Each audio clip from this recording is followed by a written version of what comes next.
ayenzileyo uYehova masigcobe sivuye ngayo. Amen. Le yimini ayenzileyo uYehova masigcobe sivuye ngayo. Ihle ke sisonke uthi lo verse 21 ndiyabulela kuwe kuba undiphendule waba lusindiso kum. Amen. Inkosi yexolo insikelele andizushumayela inkosi yexolo ibe nani njena sawuhlangana singabantu abakholwayo izinto zonke lithi iBhayibheli zenzeleni izenze ngezwi nako konke nisukuba ke nikwenza nalapha ke esintwini abantu bawuhlangana bayalifuna ke izwi. Inkosi ke ibe nani ukuthi ke yonke into esiyenzayo siyenza ke ngezwi egameni ke lenkosi Yesu ndifuna ke lamazwi ethi le yimina yenzileyo uYehova uThixo wethu masigcobe sivuye kuye. Ndiyakubulela kuwe kuba undiphendule waba lusindiso lami. Amen. Inkosi ke insikelele inkosi yezuku ibe nani ndakhumbula kamazwi mhla sasingcwabe ke uDlamini umama ke kufutshane sawumbeka pha ngomgqibelo ngecawe ke kwabuya kwahlanganwa kule mnquba ngolhlobo. Amen.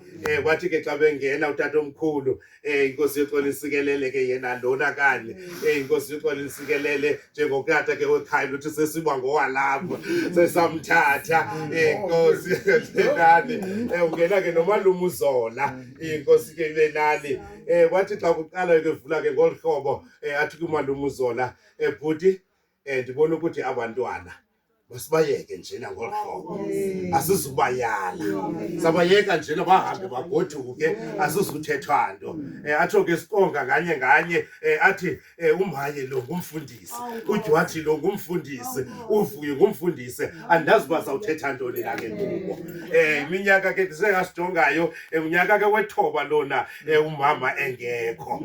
Amen. Ndiyaqonda uba ke inoba ke izinto zibaninzi asibonani ngobonana kodwa ke silapha sigciniwe ke nguThixo. Njengoba kunjalo wawutshilo ukuthi asizubayala abantwana noba izinto zikhona usigcinile uThixo. Noba sibonani ubona lo ngenye imini pha ubone lona la Thixo usigcinile wathi sibayekele enkosini. Amen. Inkosi ke ibe nani inkosi ke insikelele esenditshilo ke ndingusivuyile utshilo ukuthi tatomkhulu naku umuntu ke osibizileyo ke apha. Amen. Into ke elapha ekhayeni ngunyana wam lona unyana wam wamazibulo lona. Amen. Nguye ke esihlangene ke ngaye lona namhlanje apha ke ekhayeni sizakolusa yena kule vikisayo ke 27 uyangena ke 27 nguye endiza ngaye ke apha ekhayeni kodwa ke abanye ke sebevile eselaba ke nomzi apha eQonce apha kwilali yakwaMasingatha mawuphuma apha eQonce eyoqala apha eRight singena pha estadium selaba ke nomzi phayana since 2022 siphayana ke siphayana kwazanga ke ukuba khona apha uyaplana ke xa into isekude namabhongo nantoni na ithi ke intetho izicwangciso zezethu kodwa ke izigqibo ziphuma ke kuYehova.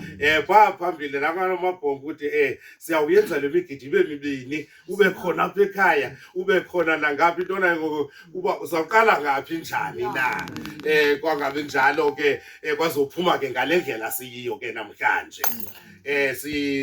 Ndifikile kapha kufutshane kwinyanga ephelileyo kapha ekhayeni nathi noko masingathethe efonini makhe ndize komakazi notyuti wethu khona apha ekhayeni sazothetha ke ndabeka savana ke so sabuya ke ndahamba kwabe sisekhona ke izinto ebezisafuna ke ukulungiswa ndabuya ke ndalandela ke ngoku ngefoni kwakhona ndabuya ke ndabeka ke kwakhona ke kubo sabe ke siphuma ke nalomhla ukuthi ke namhlanje ke 19 sizawuza ke apha ekhaya asukwenza into inkulu njena idinara njena bethuna ndithi njengoba ndifunda le ndawo ithi mina yenzileyo le uYehova masivuye sigcobe ngayo asingabo bonke abantu okufikayo lo mhla ukuthi umntana aze ayongena zibaninzi izinto andizuzibana ngamagama zawuchukumisa mhlawumbi nomnye kodwa siyasazi izinto lena yimini ayenzileyo uYehova masivuye sigcobe ngayo apha ekhayeni namhlanje kanti kantshoyo sizobraya nditshilo wathetha kuJwathi ithi braya apha ekhaya njena ndikhona ndize nomntana ndithi nabantu kabakhona ndimkhombe ndithi nanku lo mntu ngithetha ngaye.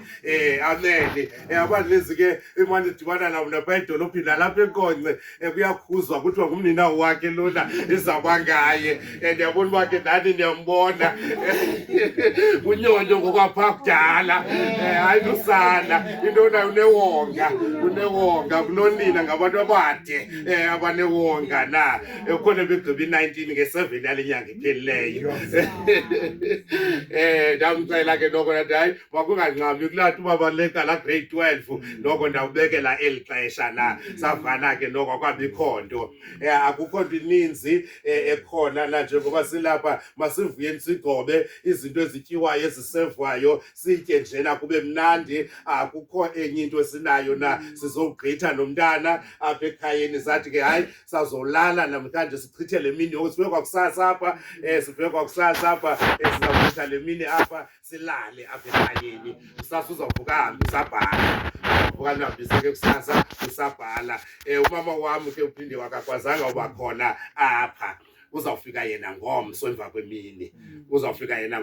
kwemini. So akakwazanga kodwa kuba ke akuze abantu bapase bonke exesha elinye savana kuba ke abakwaziyo mabakhululeke kuba ke izinto zininzi neemeko zonke. So kodwa ke sizawubonana umntana